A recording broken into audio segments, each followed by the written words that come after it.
Olá, pessoal. Aqui é a professora K, do canal Farmacêuticos Concurseiros. A dica dessa semana é sobre farmacologia clínica. Vou apresentar para vocês um formato de questão que tem sido cada vez mais cobrado nos concursos públicos, tá? É uma questão que trata de farmacologia, porém ela é apresentada no formato de caso clínico.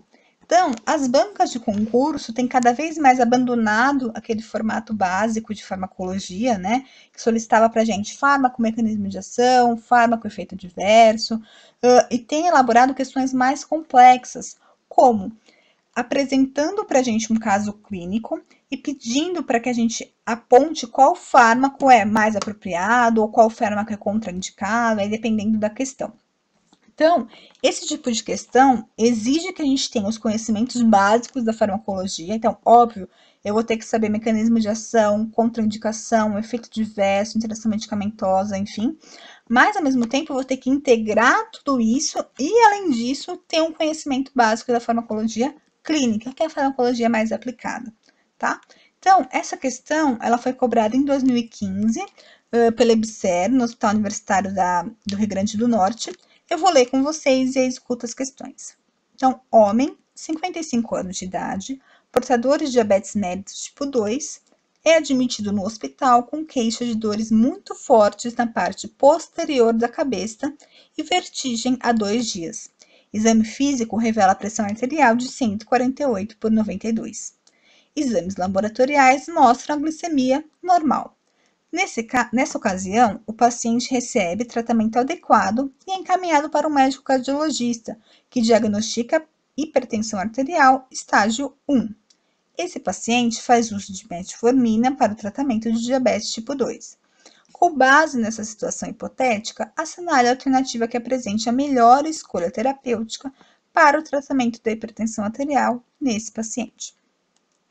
E aí, a gente tem as 5 alternativas. Então, a gente tem um beta-bloqueador, como o propanolol, um diurético tiazídico, como a hidroclorotiazida, um inibidor de enzima conversora de angiotensina, né, que é a ECA, como, por exemplo, o enalapril, vasodilatador direto, como, por exemplo, a hidralazina, e um inibidor adrenérgico de ação central, como, por exemplo, o minoxidil.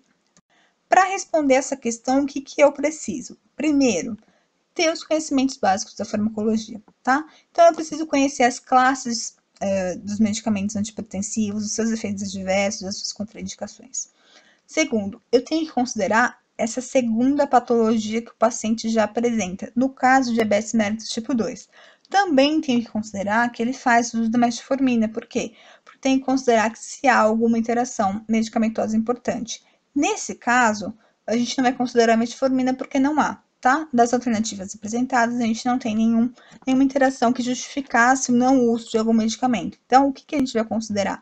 A patologia, o diabetes mellitus do tipo 2. E terceiro, eu tenho que considerar a própria farmacoterapia da hipertensão. Então, a questão falou para a gente que é um paciente que acabou de ser diagnosticado, que ainda está no estágio 1, tá? Bom, então a farmacologia básica. Óbvio que eu não vou entrar em detalhes com vocês, porque isso daria uma aula de várias horas aí só sobre hipertensão. Mas vou relembrar só alguns conceitos para ficar mais claro. Então, o que é a pressão arterial? Nada mais é do que a pressão que o sangue exerce sobre os vasos sanguíneos, certo? E do que depende essa pressão?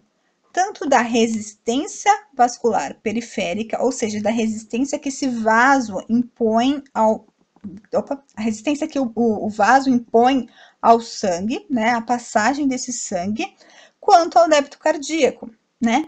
Então, o que eu posso pensar? Que um vaso mais constrito vai exercer uma resistência maior à passagem do sangue. Logo, a vasoconstrição vai levar a um aumento de pressão arterial.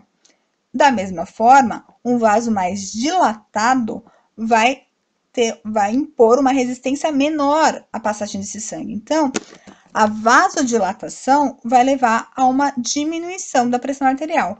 Logo, dos objetivos da farmacologia dos antihipertensivos é diminuir a resistência vascular periférica, porque se eu faço vasodilatação, eu vou diminuir a pressão arterial, tá? E o outro grande objetivo aí, né, dos fármacos antihipertensivos é a diminuição do débito cardíaco, tá? O que é o débito cardíaco? É o volume de sangue que o meu coração ejeta em um determinado tempo. E ele vai depender tanto da frequência cardíaca quanto da quantidade do volume de sangue, tá? Então, quanto maior a frequência e quanto maior o volume, maior o débito e, portanto, maior a pressão. Então, eu vou ter que ter fármacos que diminuam a frequência cardíaca e que diminuem o meu volume de sangue, né? No caso, os diuréticos.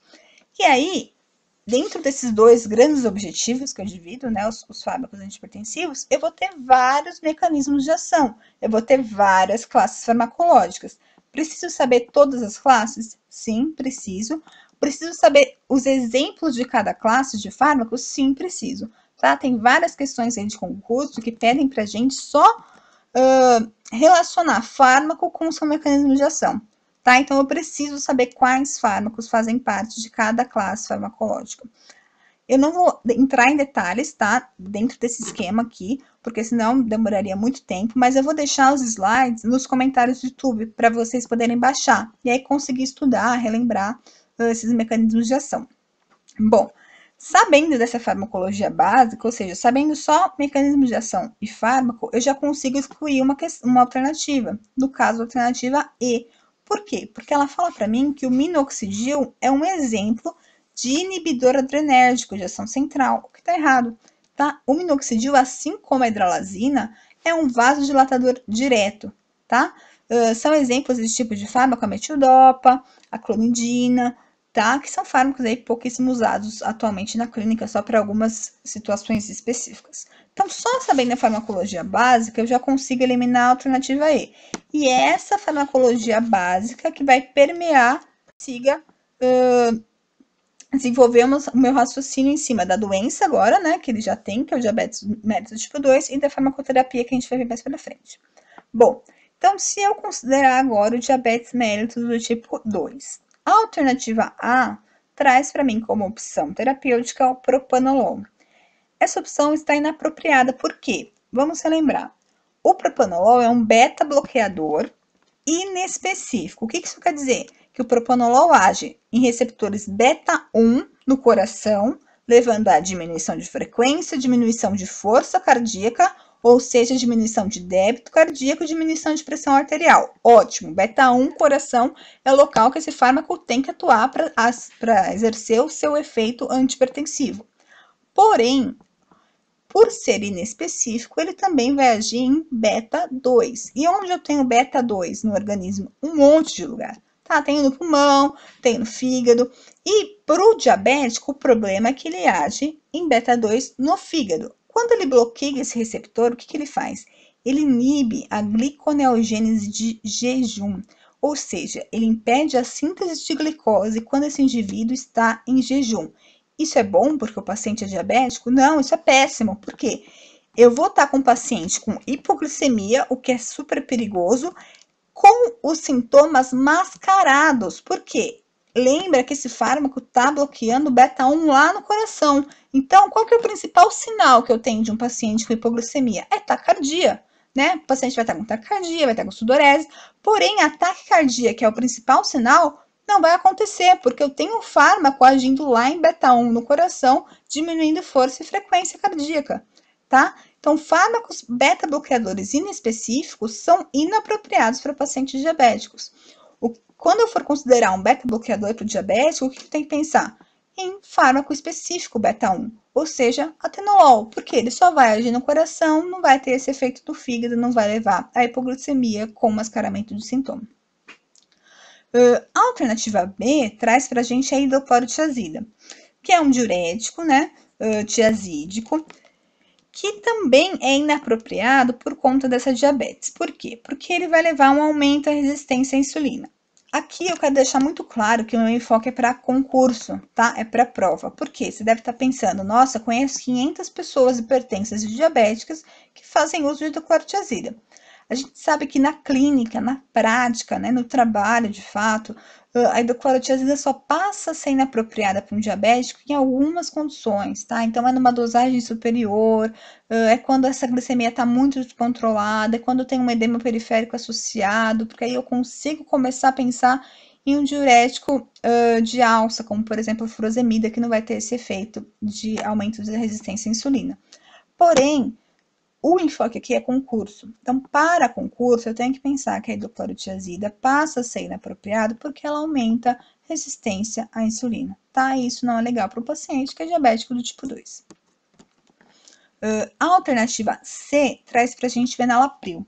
O enalapril é um fármaco inibidor da ECA. Então, se a gente lembrar, o que esse fármaco faz? Ele impede que a angiotensina 1 seja convertida em angiotensina 2. Como? Inibindo a enzima que faz essa transformação, que é a enzima conversora de angiotensina, a ECA. Esse tipo de fármaco é uma ótima opção para paciente que é diabético. Por quê?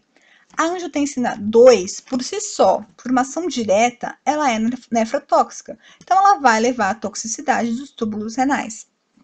A gente sabe que o paciente diabético, uma das principais complicações a longo prazo vão ser complicações renais.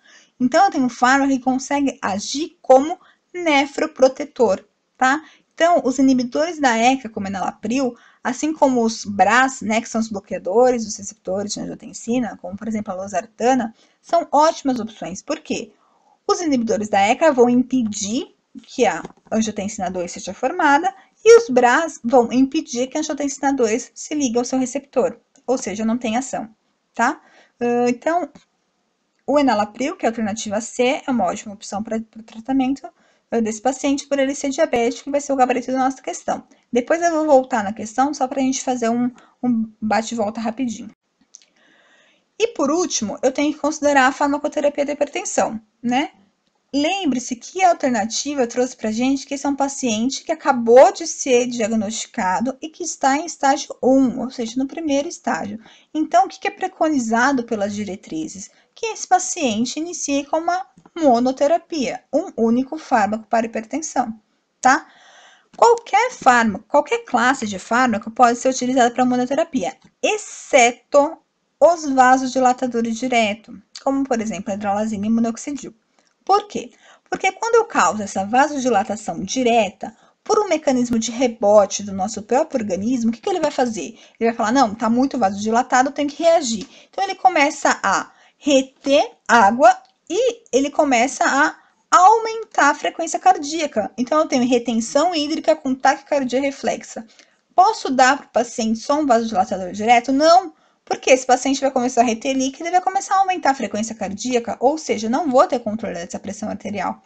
Quando administrado um vasodilatador, eu tenho que, ao mesmo tempo, fazer o uso de um diurético e de um beta-bloqueador, tá? Então, eu nunca consigo dar um nunca não, mas na maioria dos casos, eu não consigo administrar uma farmacoterapia com vasodilatador direto em monoterapia. Eu tenho que fazer essa associação de beta-bloque com diurético, tá? Essa alternativa foi a alternativa D, né, que apresentava a hidralazina como opção. Então, a gente viu que é contraindicado porque a gente não consegue monoterapia para esse paciente. Bom, então aqui eu só coloquei a alternativa de novo para a gente relembrar o que a gente viu, tá? Então, a alternativa A, o propanolol, inapropriado por quê? Beta-bloqueador inespecífico, vai agir em beta-2, no fígado, levar a hipoglicemia com mascaramento de sintoma. Alternativa B, o tiazídico, né, como é do clorotiazida, errado por quê? Primeiro que ele não age em alça, né, gente? Se a gente lembrar, ele não é um diurético de alça, ele é um diurético que vai agir lá no túbulo contorcida distal, né? Então, aqui a gente já tem um erro no termo, né?